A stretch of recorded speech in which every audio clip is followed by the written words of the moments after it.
Well, hello, everyone. This is Heidi Miller, the Outreach Coordinator at Center 50 Plus. We are here with the Center 50 Plus Villages Network's online forum. We meet every second Monday of the month with some senior topics and other programs. And today we are happy to bring back Alise Liepnieks, who is the program manager for the Oregon and Southwest Washington chapter of the Alzheimer's Association. Alise was with us last month as well for part one of Understanding Dementia, and today she will be sharing a brief program and answering further questions with us. For those of you who don't know, Alise works here at Center 50 Plus. She's based here, but she is works with all sorts of state and public agencies, providers, and individuals, as well as caregivers affected by Alzheimer's disease and other forms of dementia. She provides care and support, advanced public policy, and accelerates research in our community. So she's super fantastic, which we already knew. Alise earned her undergraduate degree in health education from the University of Utah and her master's degree in public health from Purdue University. She moved here from Park City, Utah, where she was a professional snowboarder, and she remains just as cool as all of that. So welcome, Alise. Thank you. I appreciate that.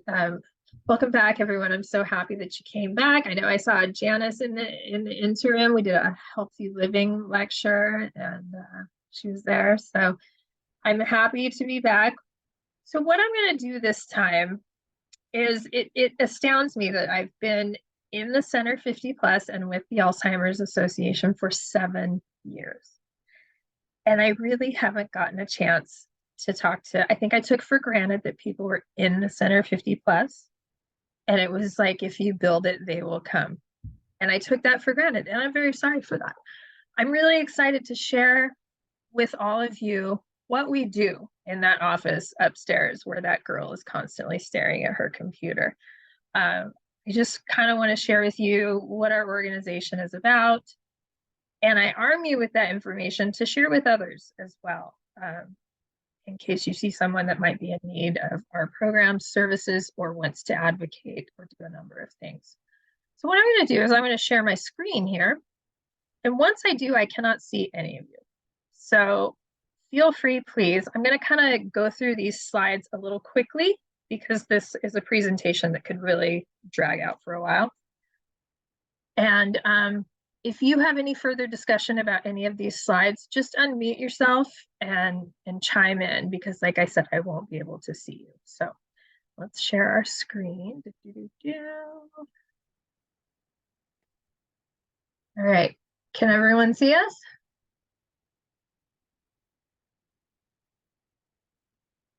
Okay. Heidi, can you see me? Yep, you're all good. Okay, great. So I welcome you today to learn more about the Alzheimer's Association. So we're going to start with a quick video, and this is actually one of our strategic pillars, which is concern and awareness. And it's our facts and figures report that was just released this year. We do one every year with the National Institutes of Health, and we publish the facts and figures for 2023. So I'm going to share that with you.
I hope that in watching that, you at least saw one fact that maybe you didn't know, or maybe it really overwhelmed you, because the fact of the matter is this is a health crisis, and it's not just a disease of old people. Many people think that it's just old people that struggle with this. I think you saw the caregiver slide. So there's 6 million people with Alzheimer's, but there's over 11 million caregivers. We'll go over that a little bit more later. So really quick, dementia, I think all of us know, I think I went over it last time, is an umbrella term for the loss of memory and other thinking abilities severe enough to interfere with daily life. So all those cognitive symptoms you're feeling. Not you, sorry, the general public, or never mind. So Alzheimer's disease is the most common form of dementia, and that's why the two get mixed up a lot of the time. 60 to 80% of the time it is Alzheimer's disease. There's also Lewy body dementia, vascular dementia, frontotemporal dementia, Parkinson's, Huntington's, PCA. And there's also mixed dementia, which they're finding is more and more prevalent now, and that's dementia from more than one cause. The number of Americans 65 and older living with Alzheimer's is expected to nearly double by 2050. So here's a graph, 6.1 million right now, 2050, 12.7 million. We do this to create concern and awareness. I show you slides like this to create this concern and awareness that people must have about this disease and try to implement early detection strategies. So this is how we make a difference in our community. So we are the leading voluntary health organization in Alzheimer's care, support, and research. And we'll talk about research more.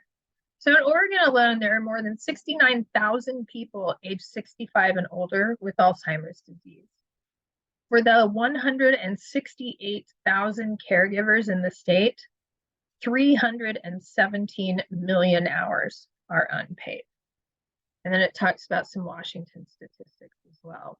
So those unpaid hours are so important, but they're also, I feel like they're taken for granted, that people are donating this much time for their families, for their loved ones, for their neighbors to care for people with Alzheimer's.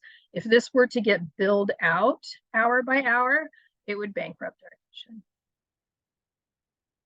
Our mission, we lead the way to end Alzheimer's and all other dementia by accelerating global research, driving risk reduction and early detection, and maximizing quality care and support. Our vision is simple. It's a world without Alzheimer's disease and all other dementia. This is our logo. I don't know if any of you have seen this before, but this really illustrates the combination of people and science. So here you've got the human head, and here you've got the beaker for science. And it's really integrating the two in our mission, addressing both equally importantly. Our impact. We have 6 major pillars that we focus our efforts on, and that is providing and enhancing care and support. And that's where I live.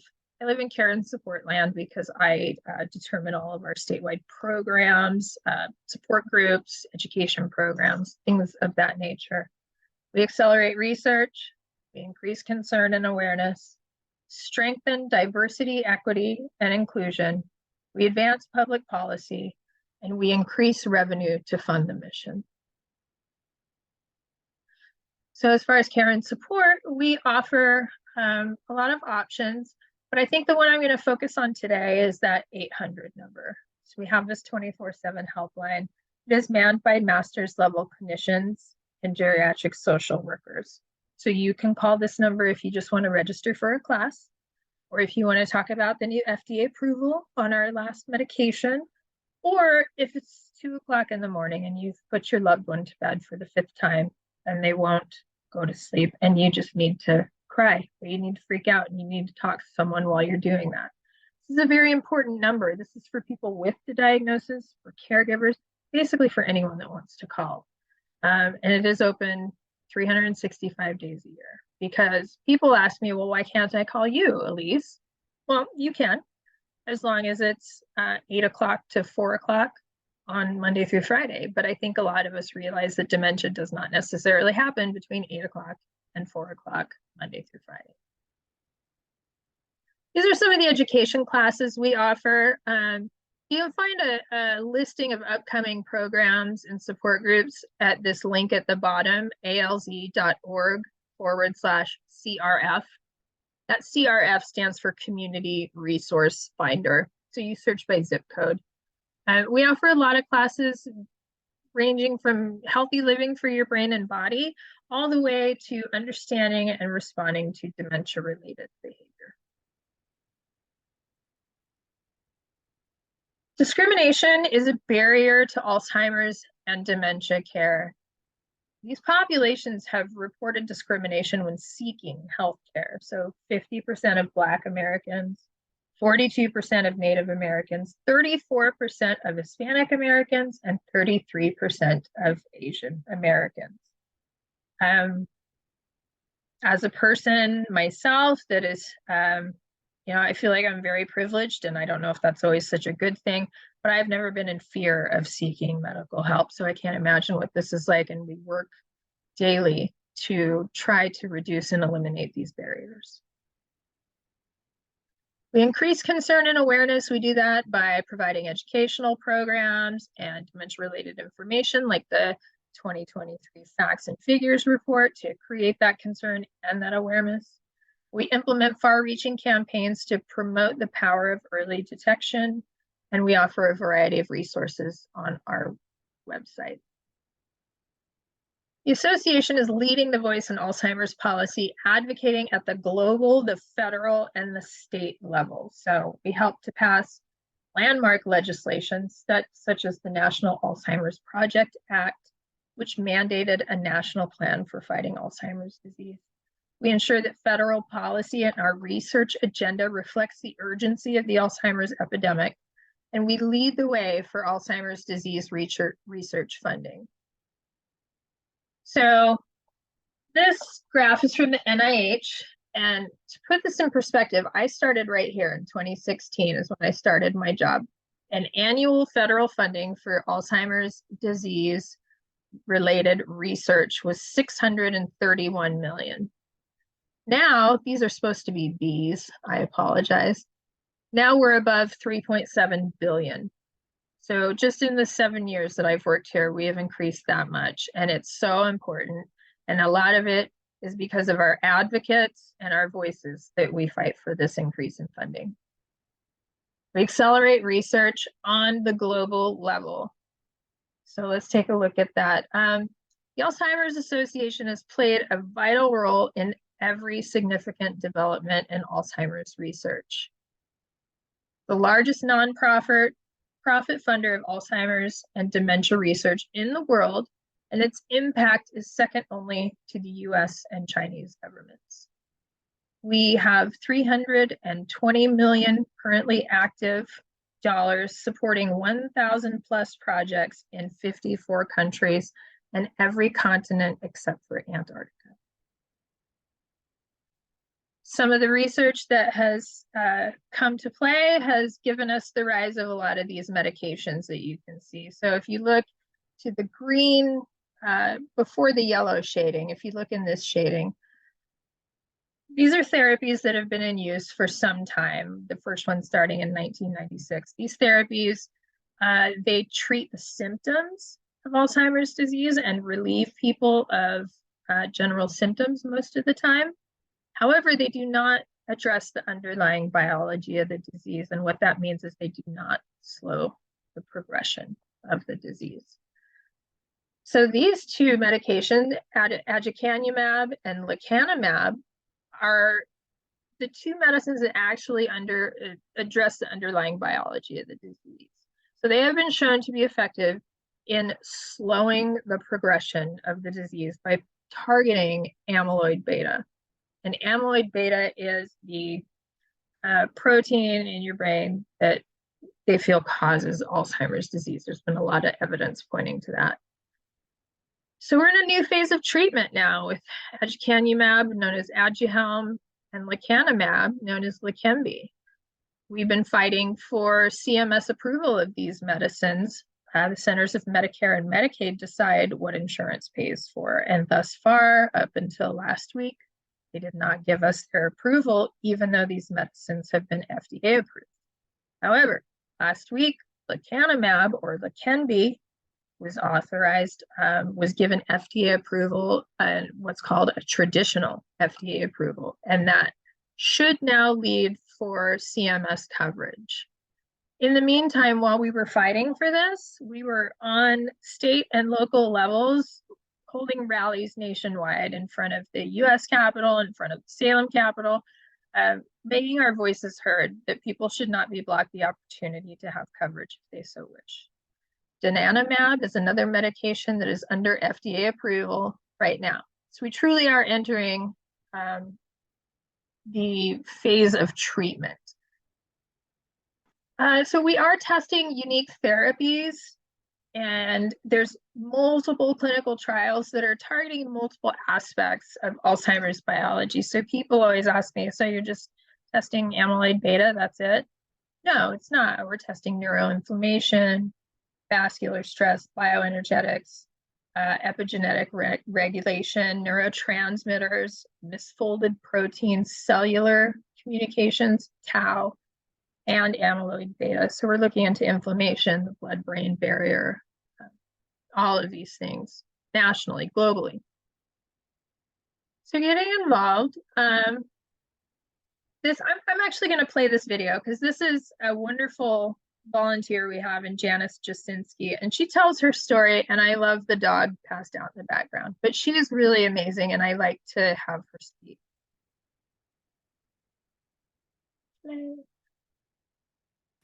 Hi, I'm Janice, and I want to share with you why I'm a volunteer for the Alzheimer's Association. But first, let me introduce you to my mom. This is Grace, Gigi to my son, and this is a picture that was taken just after her diagnosis when we took a trip to San Diego together. And I want to share with you how the Alzheimer's Association has helped me. I was really struggling on how to support my dad as he was her caregiver. I took several trips to Texas where they lived, but I learned so much from the Alzheimer's website, from understanding more about the disease, understanding how it was impacting my mom. I learned a lot from an Alzheimer's support group that I attended, and I was able to share all that with my dad and try and help him as much as possible. But caregiving is difficult work. His health was very poor, and my dad passed in 2010, and my mom came to Southwest Washington, and I had the honor of being her care partner then.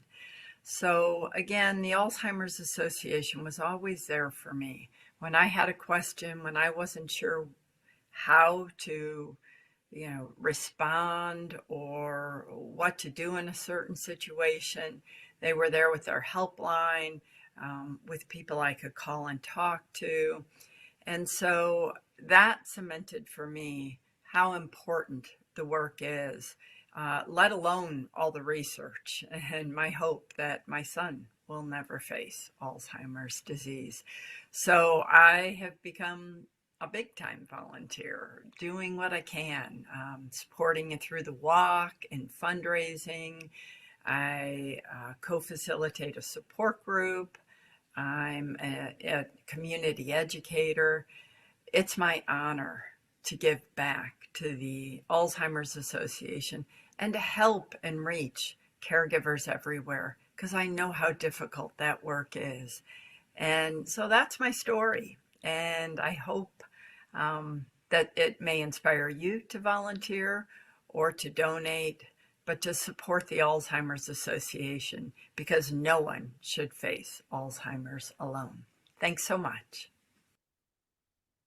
She is so special. Hold on, let me get past that. Janice truly is a gift for us. She's a wonderful volunteer, but her story is so special. And She's a very kind individual, and she truly cares about giving back. This is the way you can do it. You can do it by volunteering. You can do it by donating. You can do it by advocating. So we do have a couple fundraisers. I won't really dive too much into them, but I will talk about them briefly. The longest day is the day with the most life this summer, the summer solstice. It's kind of a do-it-yourself fundraiser, so you can pick an activity of your choosing and raise money with it, such as a lemonade stand, dancing, swimming, a golf tournament. It's really fun, and I'd love to see a Center 50 Plus longest day team. That would be great. We also have our Walk to End Alzheimer's. It is the largest fundraiser for Alzheimer's care, support, and research. And really, it's also the biggest support group that we have. Caregivers can come to this, people with a diagnosis can come to this and be around like-minded people. So in that respect, it's very important. These are the Walk to End Alzheimer's dates. As you'll note, Salem, Oregon is September 16th. I hope you will mark your calendar off. And how you can help. And we're just gonna, stop at the first one, but as an individual, how you can help, how you can give back, share your personal story, be an advocate, help your neighbors by helping to provide education or a support group or letting them know that we do that. Get involved in clinical trials or a research study. I can tell you right now, this is a very exciting time to be a part of clinical trials and research because we are nearing the era of treatment, and you could absolutely have access to some of these new medicines coming down the pipeline. Sign up for one of our fundraising programs. There's all sorts of things you can do, but all I ask is that you support me in our vision of a world without Alzheimer's disease and other dementia, and that you let people know what that girl upstairs does in that office. So I'm going to stop sharing. There we go. Does anyone have any questions about that? Anything else?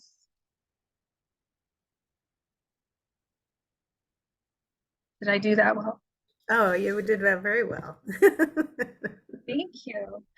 Yeah.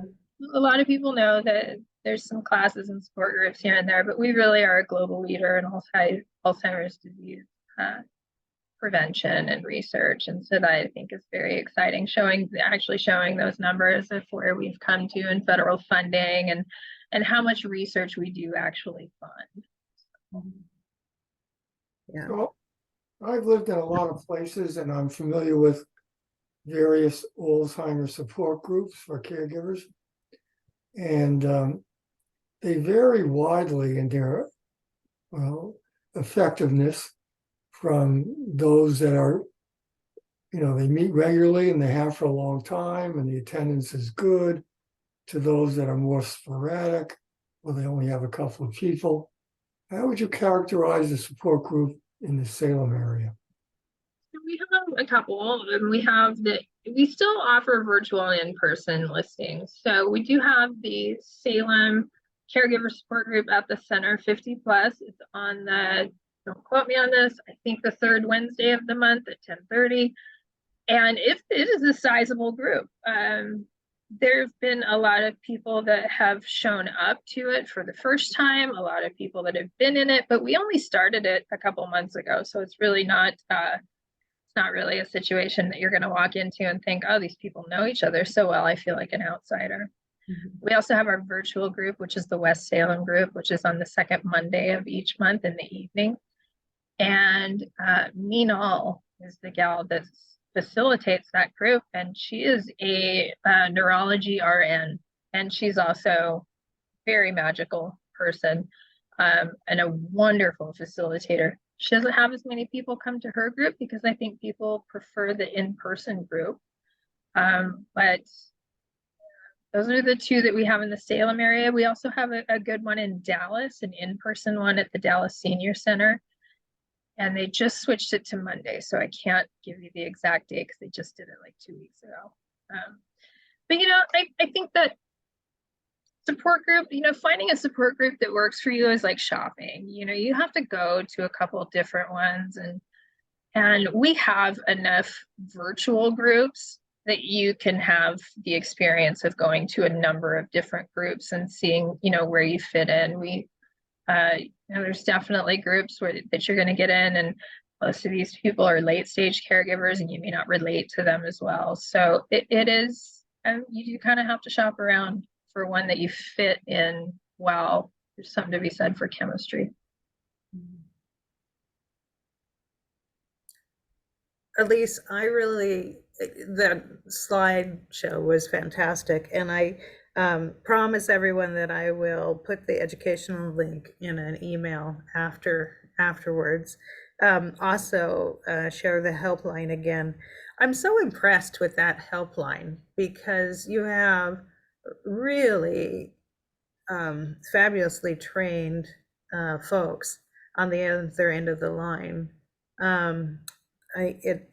Just the fact that they're master level clinicians and they're there 24/7 blows my mind. Can you tell me about a little bit more, just revisit that one more time? I think that is absolutely a resource that everyone should know. And I say everyone because there's very few of us that are not touched by this disease in some way, shape, or form. There's very few of us that do not know anyone with the disease. This is a number you should have because people should have this number. People that perhaps are hesitant to go get a diagnosis. People who wonder, what are the things I can control to reduce my risk of dementia? Or people that are scared. I'm just scared. I don't know if I should go get a diagnosis. Why should I? What's the use? There's no cure. Why should I get a diagnosis? And they can talk you through that. Hopefully now with the rise of these treatments, it will encourage people to get an early diagnosis, because an early diagnosis is people in the early stages are going to be eligible for these treatments, not people in the middle stages or late stages. Perhaps that will encourage people, and the helpline can do that. If you call the helpline and say, these are the symptoms that my loved one is feeling, these are the symptoms I am feeling, they can help you through that and kind of explain like what's normal aging, what's not normal aging. Also, their ability to handle crisis is unmatched. I even come to them when I have somebody in crisis, because while I do care consultations on a personal level, I do it with anyone that walks in my office and needs one. They don't always occur when my office is open. And so I very, very sincerely offer this number to my coworkers that are fantastic at helping crisis. Even if APS needs to be called, they can do that. If 911 needs to be called, they can assist in that. They can do all of these things. Also, it's a warm line. You're not going to call this number and get routed through a million different robotic voices trying to get to a person. It's a warm line.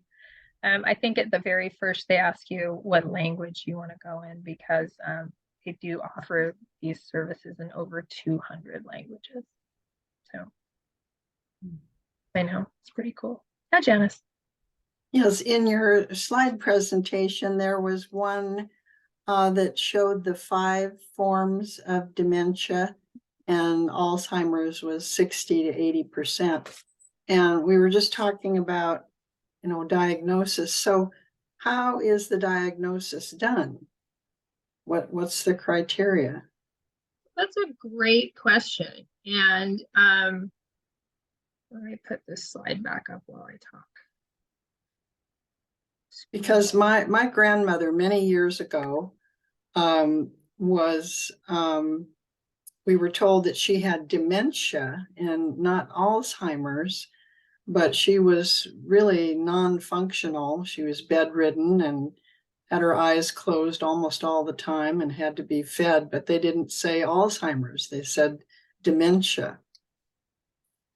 Well, and unfortunately, I think a lot of that is that there wasn't as much, what do I say, like openness, and maybe not enough education about Alzheimer's and dementia, because you used to see a lot of diagnoses come through that say just dementia. Well, that's actually an incomplete diagnosis. Dementia is a set of symptoms. So what is causing that? And we can kind of talk about the different kinds. essentially, so Alzheimer's disease, the way that is diagnosed typically is through a neurologist. And can a primary care physician diagnose it? To a certain degree, yes. However, if you go to a neurologist who specializes in the brain and many times in this disease, they will do a complete workup. It takes about 3-4 hours, where they will rule out anything else it could possibly be, because they realize that handing out a diagnosis of Alzheimer's or any other type of dementia is truly a big deal. And they want to make sure completely that it's not something else. Like a lot of things can cause dementia-like symptoms and not be dementia. Like can be like thyroid disorders, vitamin imbalances, depression, new medications, stuff like that.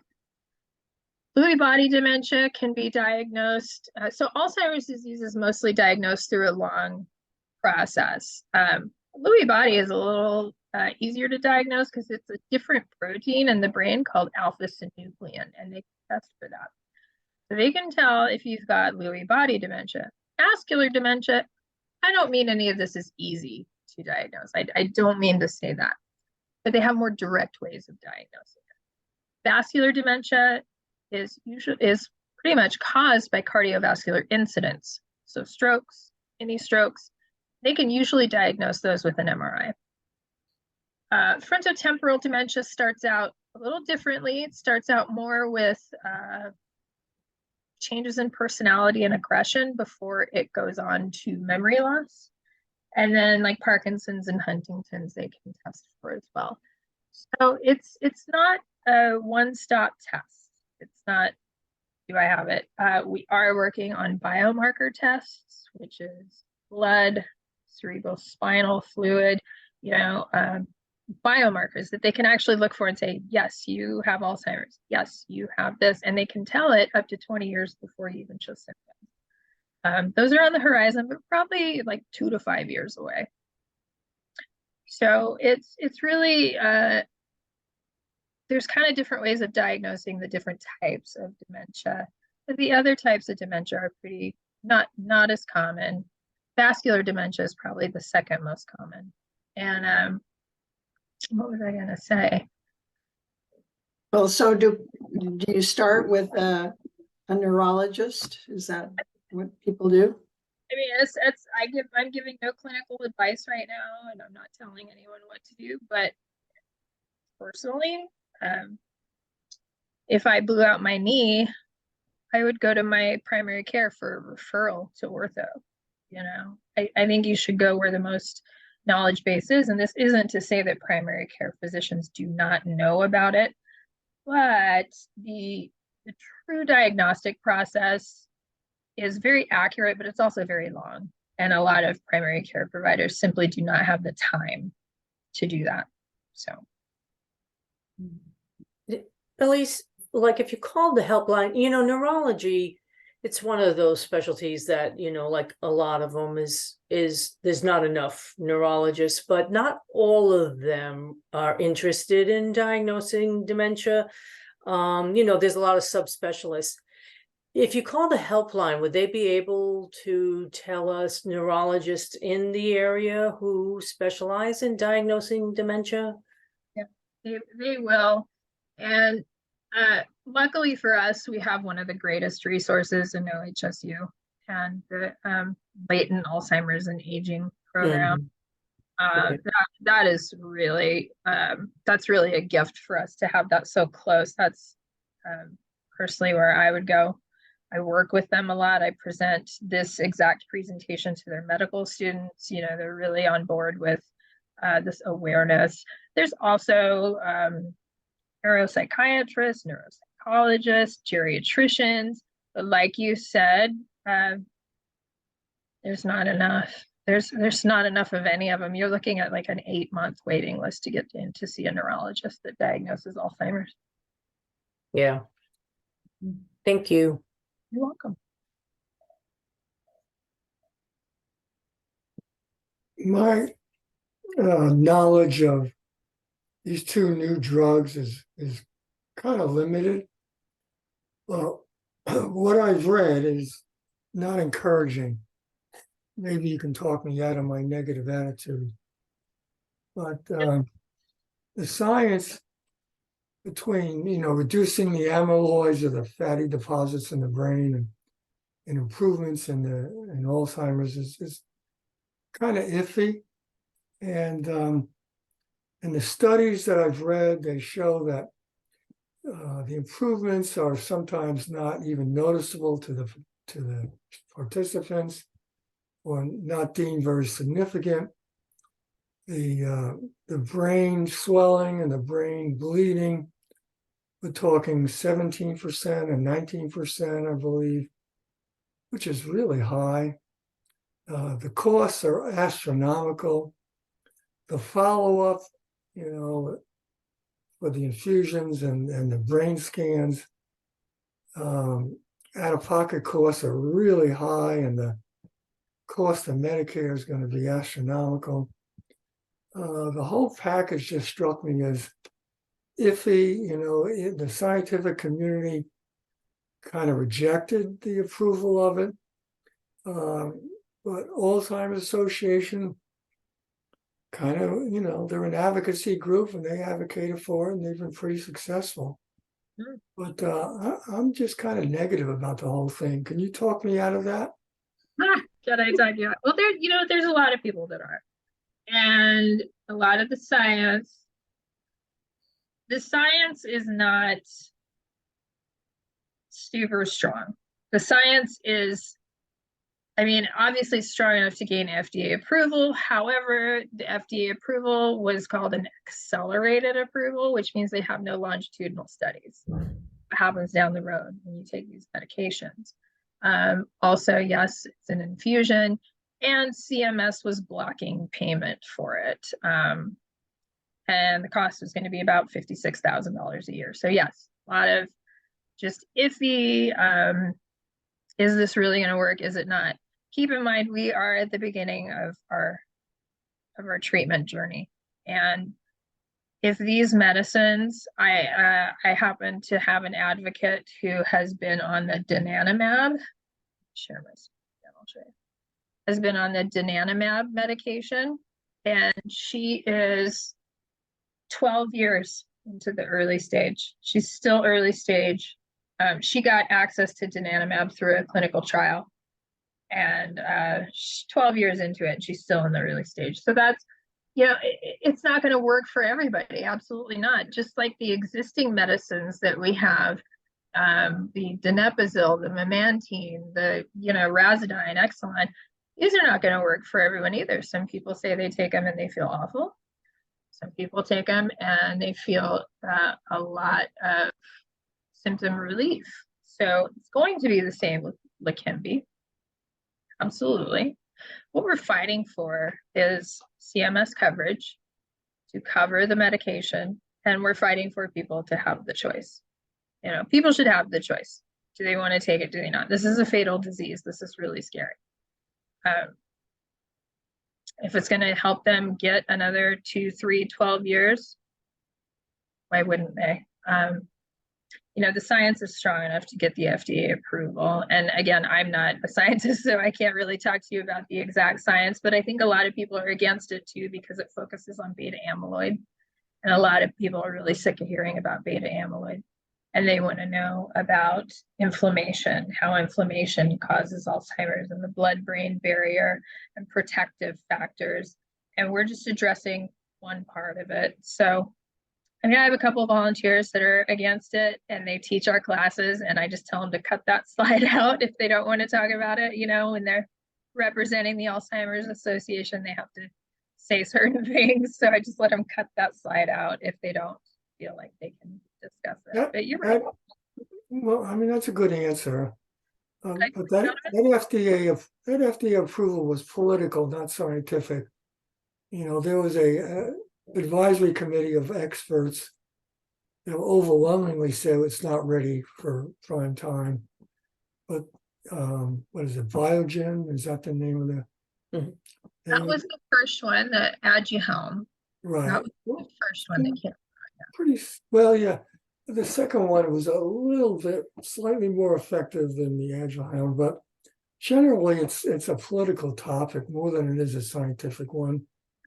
And yeah, I kind of think that if it does work for some people, even if it's psychological and they feel, better, then that's great. But the overwhelming cost of it, I mean, that sticks in my craw. I just can't see that a political decision should allocate so much resource to something so dubious. But like you said, you want to give people choices. That's what Alzheimer's is about. And some people think it's working for them, and I guess that's a good answer. Thank you. And yes, the political side of this is ugly, and the fact that they can charge that much for a medication that could, buy people possibly years, possibly decades of additional life, it's ridiculous, and it's infuriating, and it absolutely is. But when CMS blocked payment for it, that was really frustrating. And so now they have an authorized payment for Aduhelm, which is the first one, aducanumab. But now they're most likely going to acquiesce and give us funding for Leqembi, which is the second one. And yeah, I mean, it's a fight. No medicine's perfect, and people also have really bad things to say about Aricept and Exelon and all the. Me too. Right? No, exactly. People are like, Well, this doesn't work. It at makes me least, sick. at least with Aricet and Namenda is, gastric upset and stuff like that. With these two new drugs, we're talking brain swelling and brain bleeding, 17%, 19%. Gosh, that's really risky. Sure, it is. I have things I would like to discuss, but I probably shouldn't do it recorded because I tend to be very blunt. But yeah, it's their choice. What's the other option? Well, there are options, but anyway, I appreciate your answer. No problem. Thanks, David. Yeah, I think it's amazing how far we've come, like what you were saying, since you started 7 years ago. The amount of research dollars that have gone into exploring and studying Alzheimer, and we know how devastating Alzheimer's is for families, for the individual themselves, but also the caregiver and their support network. And I think the more that research comes to bear with possible solutions for treatment, the more opportunity for choice. That's when we feel empowered. That's when we feel that we have agencies, when we have choice. And so, I think that we're kind of in we're 7 years in on that long scale, and we're kind of in the wild west of treatment. But I believe that we're going to see lots of new, medicines on the horizon.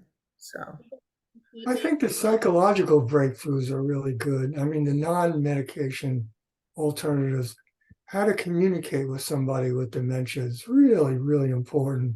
And we've learned a lot about that.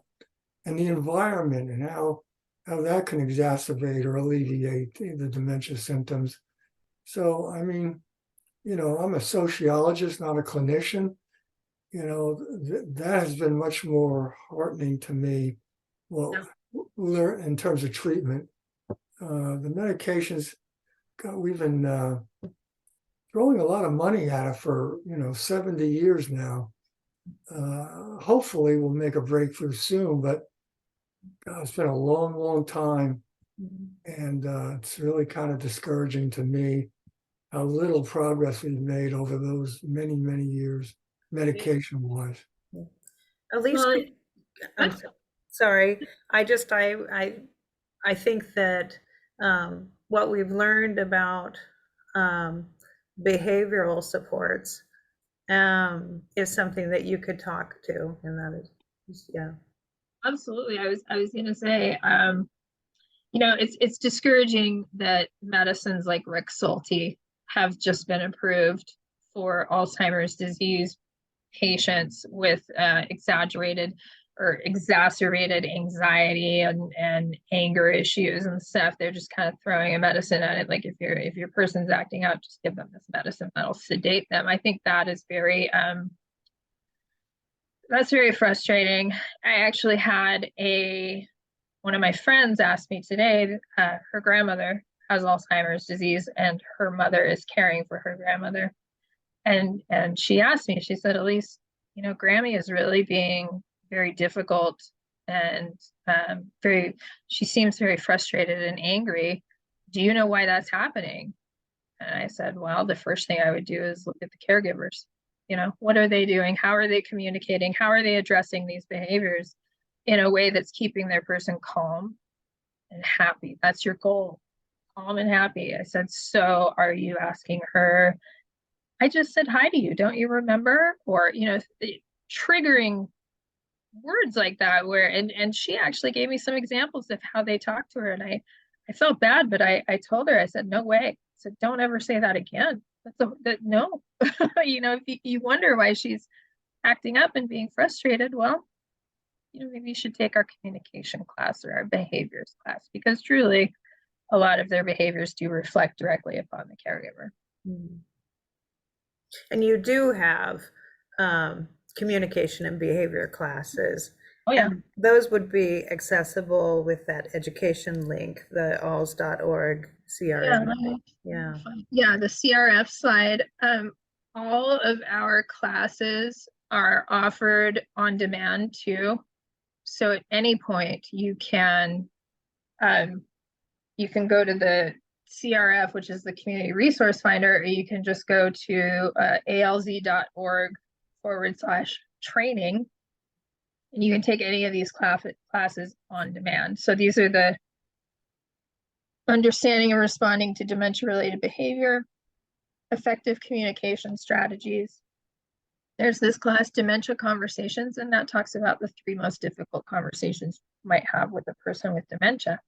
A new diagnosis of some sort of dementia is getting to the doctor, maybe even getting the diagnosis, stopping driving, and then legal and financial. So we have a myriad of classes that really kind of encompass all different types of, or all different stages of dementia. But I do think that our communication and behaviors class are the most popular, because that really is the meat of what people want to know, what they need to know. Yeah, Janice, that's great.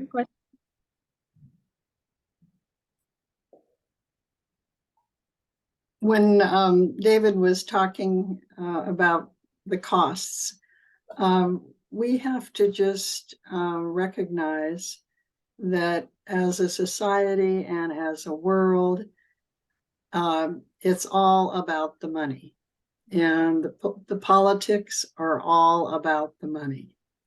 And it's always been this way, and I don't see that it's going to change much. It's a wonderful thing to hope for, but it's the money. Yeah. It is, and that's that's not, it's not good. But yeah, you're right. The way they can charge for insulin and stuff like that, and people need it to survive. Yeah, it's very frustrating. So here's a question you can't answer. Okay, I won't answer it. Yeah, the memory care facilities known for being more effective than the others. I mean, do any of them have a particularly good reputation compared to what else is out there? Like in Salem? Yeah. You would have to come talk to me or call me about that. It's nothing I can say with recorded lines. But yes. Okay. Yeah. I don't think I can chat, but Heidi will connect you to me, email-y, and we can talk for sure. I do think that there is something that we can speak to about when you are evaluating memory care facilities, what questions you should be ready to ask regarding their practices and their philosophy. Do you have any recommendations there? Yeah, I actually have a great handout that is questions to ask when you're looking for home health and questions to ask when you're looking for residential living options. So I will pass those to you before you email out to the group so they can get those. But yeah, it's you've got to do your research, and you have to talk to people too. You have to talk to the caregivers. You have to talk to the people that are actually resided there. And if the person who's residing there is not able to speak, you have to talk to the caregivers. You want to do a tour of the building, but you want to go when you're not expected. You don't want to show up when they tell you to. You want to just go kind of pop in and just see what it looks like. You can look up the state records for, infractions and what the nature of those infractions are. There's certain infractions that I think just going to happen. People are going to say they don't spend enough time with my loved one, and that's to be expected. But then there's ones where it's, sexual assault or things like that, where you go, oh yeah. But you can find all that on state records. Mm-hmm. Yeah, and any care community, there are ombudsmans for every care community. That's another resource. But I love that. Yeah, send that paperwork their way, and just emphasizing that, moving yourself or a loved one or making a referral for a friend is really about doing the research first and shouldn't be based on opinion. Even if it's, I have quite a bit of experience within the facilities here in Salem, but I would encourage any family member to first do their research rather than just take my word for it. Absolutely. I mean, it's going to end up being your own choice anyway. So I don't think anyone can make that choice for you. I think there are people that can kind of steer you in the right direction and then ultimately it's going to be for you to figure out on your own. I mean, I can tell you these are great, these are bad, and you might go to the great ones and go, these places are terrible. Yeah. So, Exactly. That's the thing about facilities is they can change on a dime. So, they get a new leadership, or they have, a certain number of caregivers who resign or whatever. And so their reputation can change very quickly. So that's why you do have to do that research in real time and not just go by what people say, oh, well, this place has always been great, but you'd really have to look at it very closely. Yeah. That's really great. Follow up to that. I agree. So we have just a few minutes left. Is there any other questions that we might offer or ask Alise before we're up? Alise, when are you leaving? when am I leaving? For where? I thought you were going back to Utah. Did I misunderstand that? No, I love to go back and visit, but you can't go home again. No, I'm here. I'm here in Salem, actively putting myself out of a job, hopefully. But I'm I gonna stay do go awake back. at those board meetings because I thought I heard that.